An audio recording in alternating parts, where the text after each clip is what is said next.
Rise and shine mga ka-RSP, narito na po ang gabay, patnubay, palala at prediksyon ni Master Hans. Kuha ngayong Happy Friday! Para sa mga pinanganak ng Year of the Rat, makakahanap ka ng bagong paraan para mapabilis ang trabaho. Gamitin ito na mas efficient. Feng Shui tip ko para sa mas maayos na workflow at productivity, maglagay ng maliit na fountain or moving water decor sa south corner ng iyong workspace. Green at 4. Kay Year of the Ox naman tayo maniwala sa mentorship. Makinig sa payo ng may experience.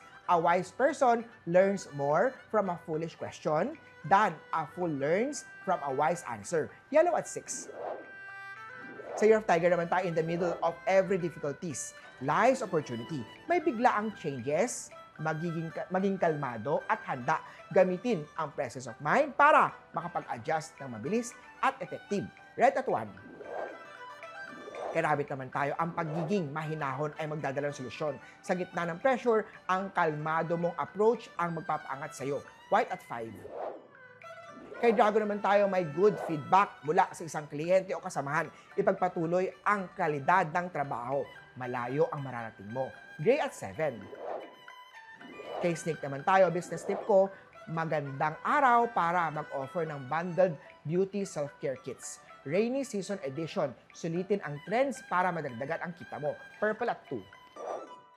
Para sa mga pinanganak ng Year of the Horse, rainy days equals to high demands ng kape o kahit anumang mainit. Hindi kasama ang init ng ulo ha. Sulitin ang pagkakataon para palaguin ang negosyo o side hustle mo. Blue at 3. Sa goat naman, bawasan ang sweet at dagdagan ang prutas para iwas ubo. Alagaan ang health ngayong biglaang umiinit o lumalamig ang panahon. Pink at 9. Kay Monkey naman tayo, simpleng nandito lang ako ang kailangan mong marinig ngayong tag-ulan. Silver at 8. Kay Rooster naman tayo, simpleng nandito lang ako ang kailangan mong marinig sa tag-ulan. Sumabay sa panahon ng nararamdaman. Gold at 1. Sa Year of the Dog naman, delulu moment ngayon. Biglaang mararamdaman na siya pa rin pala ang gusto mong makasama. Green at 6.